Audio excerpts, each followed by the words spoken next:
This series of videos is about the ancient knowledge of the Gunas, as described in the Bhagavad Gita. Our purpose is to transcend the material bondage and to reach back to our essence, to our true self, and to God. For that we have, firstly, to understand that we are not this body, but an eternal soul. And secondly, we have to understand how this material world functions. We need to understand that all of the three gunas will keep us bound to this eternal rat race of reincarnation, which is a continuous cycle of pleasures and pain. What the binding power is varies according to the quality that is more active. Krishna says in the Bhagavad Gita in chapter 14 verse 6, "Of these, because sattva is pure, it is illuminating and free from contamination. It causes bondage, O Arjuna, through the attachment to happiness and to learning." If you have a conscious, healthy lifestyle, you might feel well. When you educate yourself on spiritual matters, you keep a good diet, you do regular exercising, and even meditate maybe, the life quality goes up. This combined with a stable financial situation, a good social status, maybe a great love or family life, may make you think to have attained the purpose of life. Because your body and mind has all it needs or wants. You are in some sort of peace with yourself and with your life. In short, you are happy. And of course, we get attached to that state. We like to be happy. It is the attachment to happiness and knowledge that creates bondage. And such attachment is finally also a hindrance to go deeper on our spiritual path.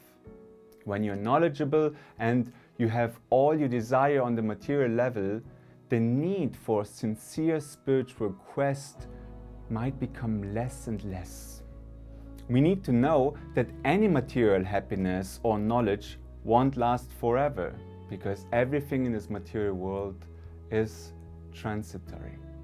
Secondly, he says in chapter 14 verse 7, "O Arjuna, understand that rajas is the nature of passion and arises from craving and attachment.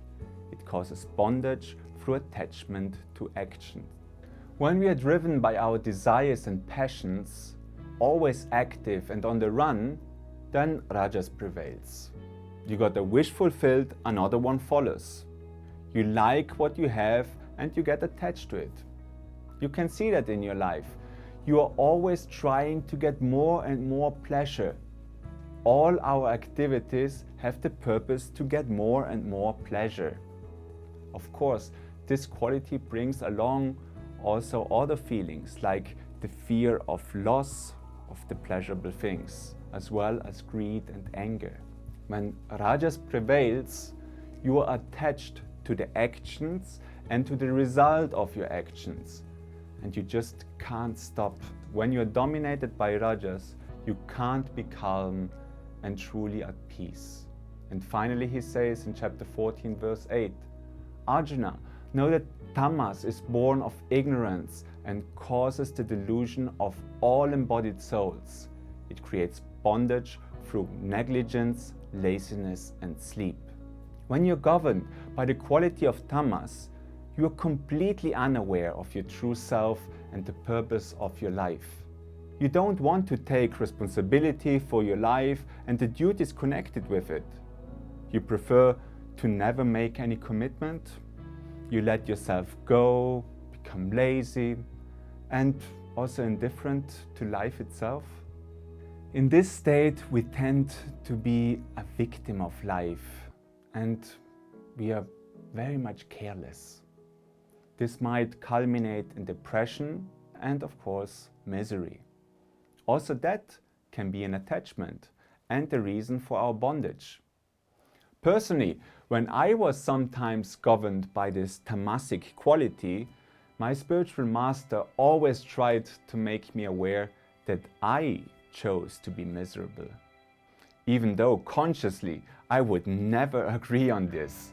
He's of course right. I somehow chose to be like that. We all do.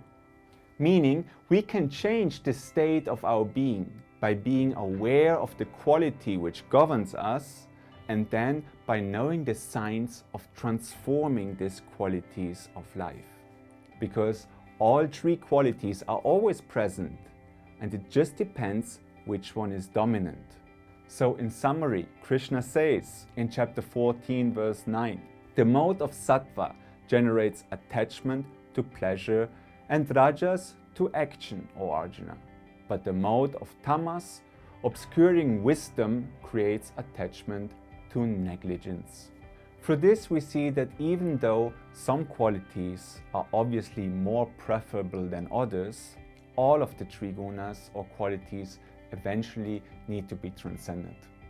By transcending them, we break free from this material bondage, but before we reach that level, it is important to improve our life quality.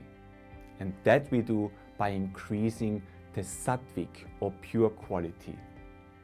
We will have a complete different life experience, and our awareness of self and purpose of life will become more and more obvious the more we live in the sattvic quality. When we know how the different modes of nature manifest, we can quickly recognize under which influence we are and then do the appropriate steps to change. Stay tuned for more videos on this theme, and don't forget to subscribe, like and share. Jai Gurudev.